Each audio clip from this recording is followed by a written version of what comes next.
Suusareiside tipphooaeg on käes. Milline reisikindlustus valida? Veebruar-märts on see, kus inimesed käivad väga palju suusareisidel, on ka koolivaheajad. Ja suusareisi puhul on kindlasti mõistlik võtta kõrgendatud riskikatte või siis spordikatte.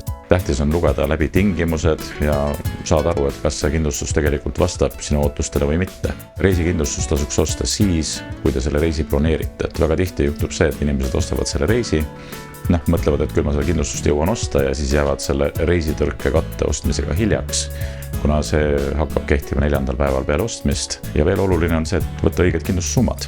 Et tänapäeval me pakume kuni 1 miljoni eurose kattega kindlustussummasid. Võib-olla suusareisil on see 1 miljon palju, aga kindlasti kaugematesse riikidesse minnes, kas Ameerikasse või Aasiasse, on see 1 miljon kindlasti asjakohane.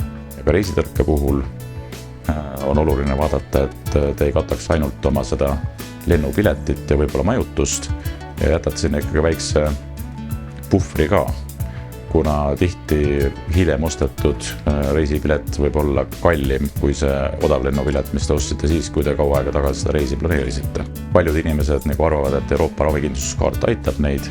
Väga paljudel juhtul aitabki, aga ta aitab teid ainult riiklikus meditsiiniasutuses. Ja väga tihti suusapiirkondades on ainult erameditsiin ja riiklikku haiglasse ei satugi ja sel juhul tuleks need kulud ise katta. Just hakkasin pakkuma kõrgendatud pagasikindlustust ka, et kuni 3000 euroni võite vabalt meie veebis seda osta. Ja lisaks on Salva kindlustusel veel sõbrapäevani kehtiv kampaania, kus reisikindlustus saab osta meeldivalt soodsa hinnaga, eriti mis puudutab aastaseid kordureisikindlustusi.